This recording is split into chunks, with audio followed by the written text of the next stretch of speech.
Hey, what's up? I'm Ellie and welcome back to my channel. Today I'm going to be talking about my most disappointing and shittiest reads of 2020. It is subjective, it just depends on how you take things and how you interpret a story. So if I diss your favorite book, I'm sorry. It is what it is.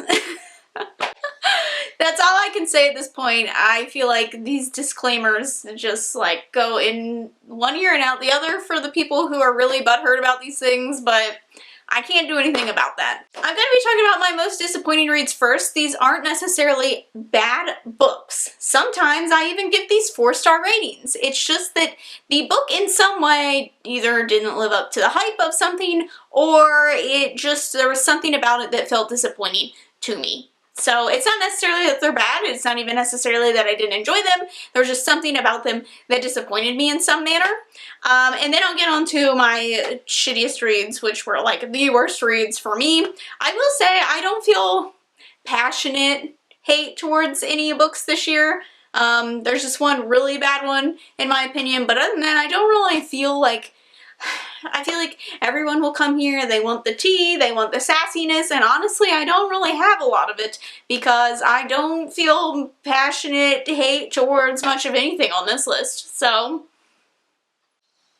sorry. The first things that I read last year was Four Dead Queens. I had actually received an arc of this like the previous year and I was trying to do like some backlist arc reading, so I picked this as one of my backlist arcs and this was just I feel like it could have been good, but it was trying to do too many things. And basically we follow this girl who she sees this vision of a queen, one of the 4 queens being murdered, and they are going to the palace in order to like warn them, but there's also like someone is in the palace trying to murder them and everyone's dying and there's all these weird things going on, and I just remember being quite lost for most of it. I think there was kind of like an insta-lovey type thing going on, and the characters just were kind of meh, and the story was kind of blah, and I feel like it could have been really good, and it could have been really enjoyable, except for it just felt like it was doing too much at times, and it didn't really understand the world, and it didn't really understand, like, it would have been much more interesting to just focus, I think, more so on the queen's lives, because they were far more interesting than our main character was, and I just, you know, it was kind of meh. Yeah, so. Another one is 8 Perfect Murders, and I really thought I was going to love this book. It is about this guy who made a list like years ago about the books that have the 8 most perfect murders. And basically an FBI agent shows up at his bookstore one day and is like, someone is recreating the murders based off this list that you made. And he's like, I'm sorry, what? So there's that. You're trying to figure out, you know, like how he ties into all this and what these murders are about, and you kind of get, I like that it involved other books and stories, and like I like when books like talk about other stories and whatnot. But then we get into like the backstory of this character, and like he's not very trustworthy, and then you're finding out things about his life and his secrets and things like that, and I can't even remember who did the murder now that I'm thinking about it. But it was just a really weird story. I also had a user error on my part. When I was listening to this, I did not realize that at one point the audiobook had skipped 2 whole chapters. And when I got further into the story, I was very lost. And I just was like so confused, and I ended up having to go back and re-listen to those after the fact, which it then made more sense. But it didn't change the fact that, like, it was just kind of story all around. A lot of things were just a little, you know, over the top, I felt like, and it was just weird. I don't know. It just was a letdown. I wasn't super invested in the story. I wasn't invested in the characters. I didn't really care about any of it, so it was just a letdown. Next, I regretfully have to say Time of Our Lives. So Emily and Austin are they're my favorite author duo. I love the contemporary YA romances that they put out. They are so cute. They tend to be my favorites. I just love them so very much. So I was very excited to read Time of Our Lives. The problem with Time of Our Lives is that the overall story just kind of felt flat. I felt really bad too because I had a discussion with the authors and they had said, you know, that was a much more personal story to them. And so I felt really bad when I ended up not really enjoying it. It wasn't necessarily that it was like poorly written or anything, because I think the writing is fantastic and it's addicting and all that good stuff, but it was just that there was a lot of tropes in it that I personally don't enjoy. One is the fact that the girl starts out with the story in a relationship and then she's hanging out. She goes on like this college tour and she's with this guy and you know that there's gonna be, you know, something between them, but it's the fact that there's already this pre-existing relationship and the fact that like I felt like emotional cheating was happening. So that's just something that feels icky to me. I don't like those kind of stories. I don't like reading about them, things like that. It just isn't for me. Overall storyline just wasn't something that I personally was interested in. I mean, she's going around and she's looking at these colleges and, you know, having this conversation about, like, the different pros and cons of colleges and the things to do at college and, like, you know, things like that. And I feel like maybe if I was in that age frame right now going into college, it might be something more interesting to me. But as someone who's been out of college for quite some time, it just wasn't something that I personally felt connected to, so it just ended up falling flat for me. It wasn't necessarily anything wrong with the story, it was just things that I personally did not enjoy. Then we have The Girl from Widow Hills. It pains me to put this book on this list because Megan Miranda is like top 5 favorite authors for me, basically. But this one just was, no. I feel like I should have known because the cover of this is different from her previous covers in my opinion. And this one, even the cover I feel like just looks more generic than her previous covers. I just love like the neonness of her previous covers, but this one just wasn't quite the same. So I feel like that should have been like a sign to me. This is about a woman who, as a child, she had been caught in a storm and she had been lost and basically is found in a storm drain like days later, and she gets a lot of publicity from it, and it's years later. She's changed her name, she's trying to forget about it, and the anniversary of when she was found is coming up, and on the anniversary there is a dead body found on her property. This just felt weird. I don't know, I felt like Megan Miranda does a really good job at writing these female protagonists who are kind of average in a way, but then they also have some wits about them when it comes to the things going on around them. And this one, I knew there were parts in it that I was like, I should be flagging this as a red sign, but I don't know how it plays into it. So I thought that like the overall writing was good for it, but it was just like the story itself just was like, oh. It just felt weird. Like it did not seem like her normal writing style at all.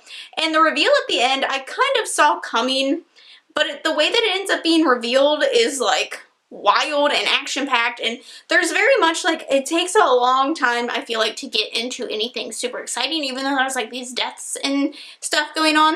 And there were just parts of it that I just felt like, I don't know, too convenient at times, and it just wasn't as addicting as her other stories felt. It was just a weaker story, in my opinion, than all her others. So it's going on here because I expected the most out of it, and it just wasn't as great as I thought it was going to be. Then we have a sequel, which is Daughter of the Siren Queen. The Daughter of the Pirate King I really enjoyed, and so I did pick up this sequel quite a good bit of time. It's been like 3 years since I read the first book.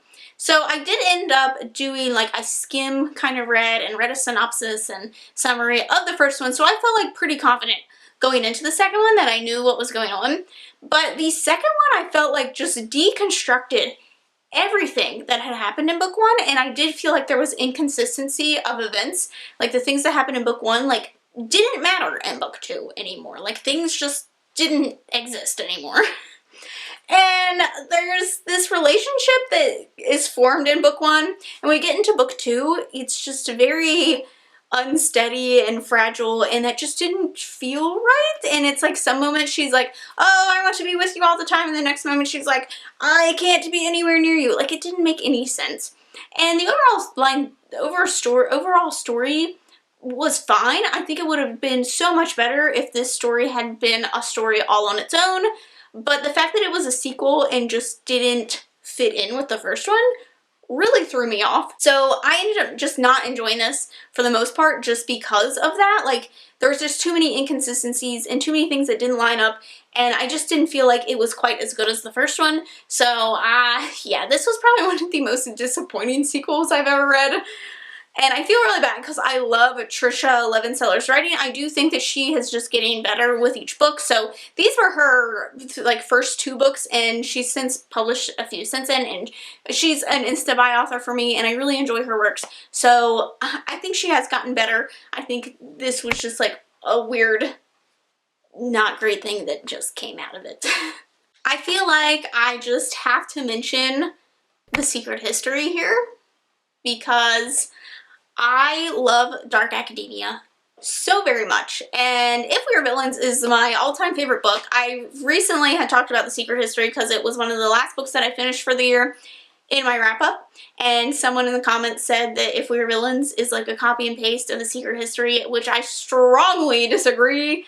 I can see where, you know, all dark academia I feel like has inspiration from The Secret History. I could see where some of the characters may have taken into play, and like the only similarity is that one of them is dead. Like, that's pretty much it. Beyond that, If We Were Villains does it so much better and in so many less pages. Secret History is just dragged out. It is about how a group of friends, one of them is dead, and basically we were following the timeline up to the point of when this character is dead, and then after this character is dead, in the aftermath of that, and how this is kind of like these pretentious college students that are part of this like Greek studies class, and they're into doing some weird shit on the weekends, basically. And we don't really get into a lot of that. You're just learning about these characters' lives, and it just wasn't a good time. I especially was not very excited to learn that this book involves incest. Like, discusses it for quite a while. And you have some, you know, you have some thoughts on it because you're like, I feel something fishy happening there. And yeah, So I really was not impressed with that. I don't think that was necessary at all. But I do think, you know, there was just a lot of things that I just... It was really dragged out. I felt the story didn't get to a point. It took a really long time to get to the point of what it was trying to do. And as much as I enjoyed the characters, I just thought that it went on and on and on far too long. And I just don't think it was as exciting as it could have been as the If We Were Villains is.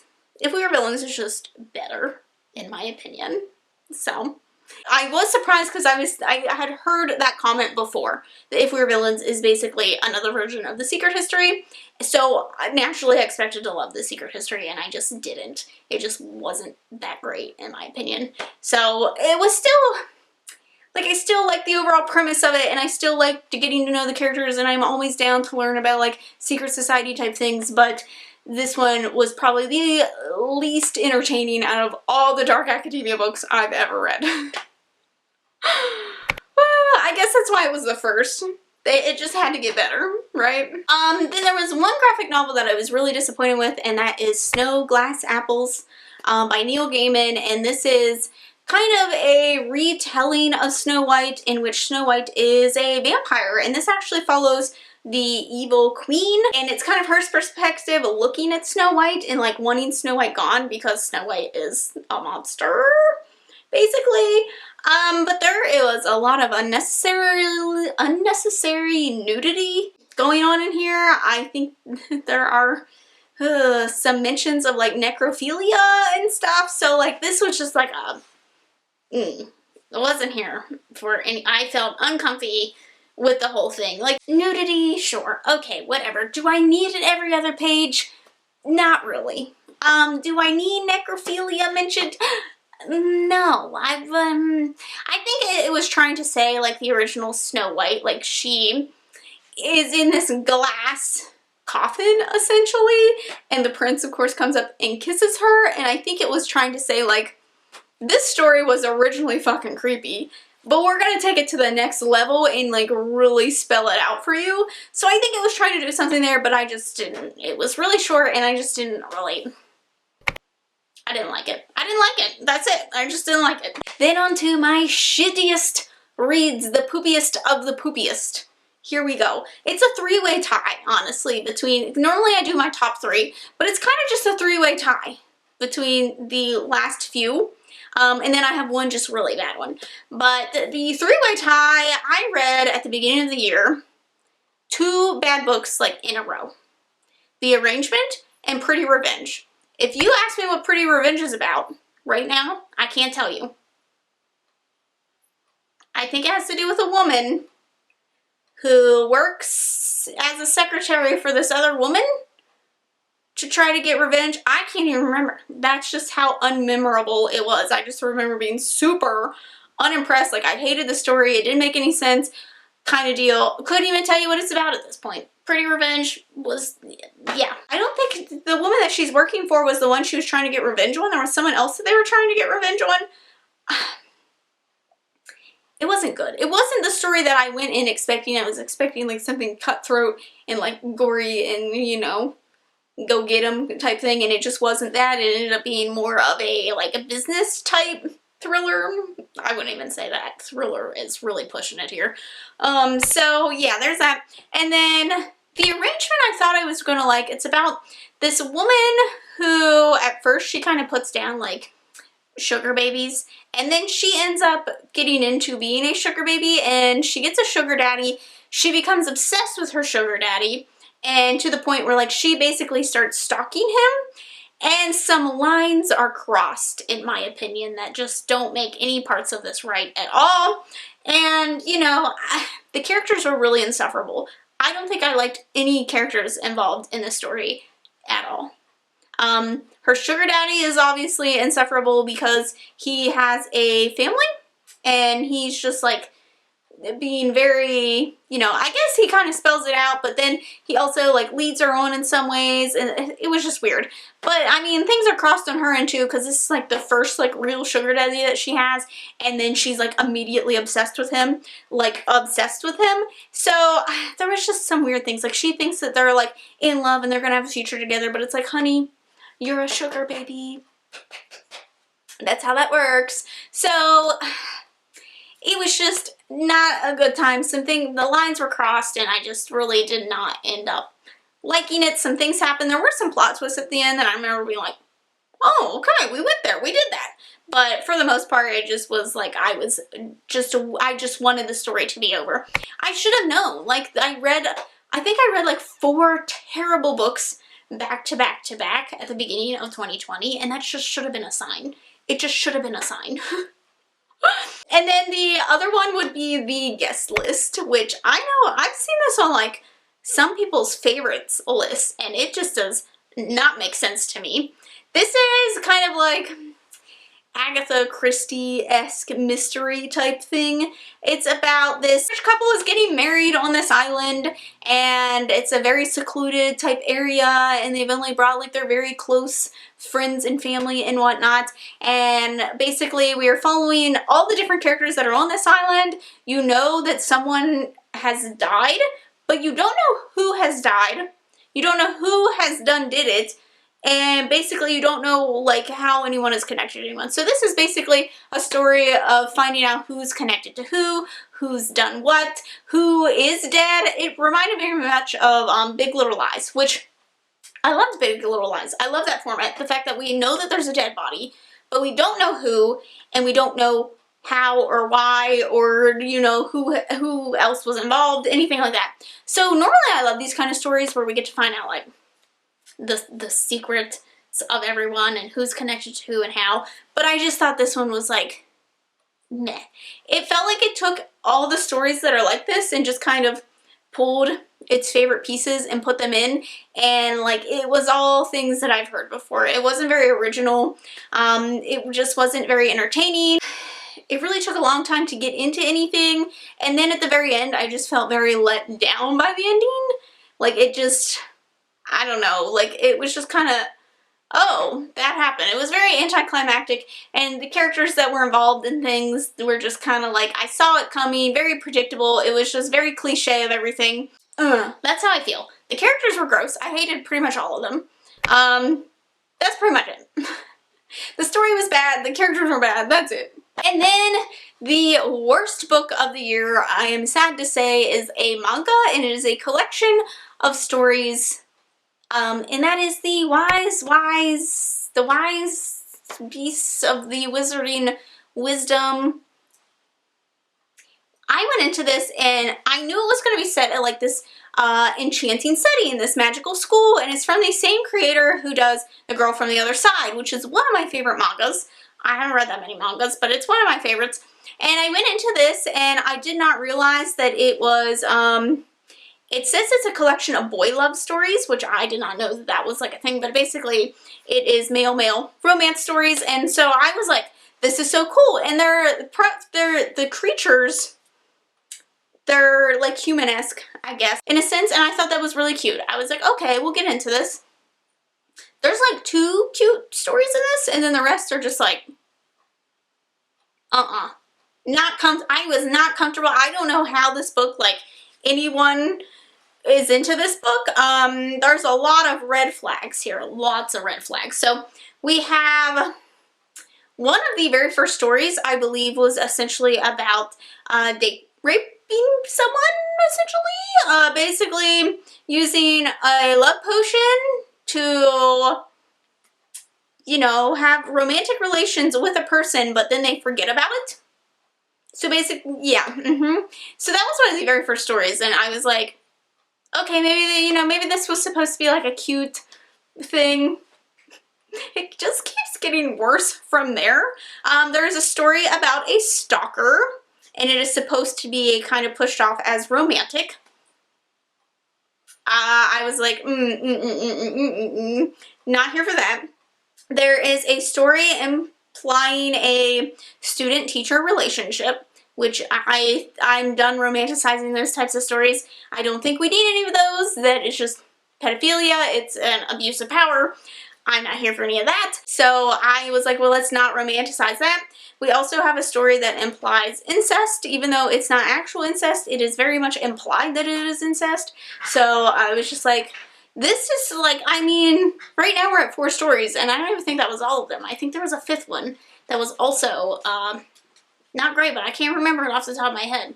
But that was the majority of the collection right there. So like pretty much every other story, there was like 2 good stories in this, and then the rest of them were just yikes. Big time yikes. There are the depictions, the artwork is beautiful and whatnot, but just the overall writing was just, who okayed this? Who okayed this? Because none of this, I feel like, is okay, in my opinion. So, yeah, maybe someone else interprets these stories differently, but that was my interpretation of them. And I feel like I have seen it on lists that are like, if you liked The Girl from the Other Side, you should read this because it's by the same creator.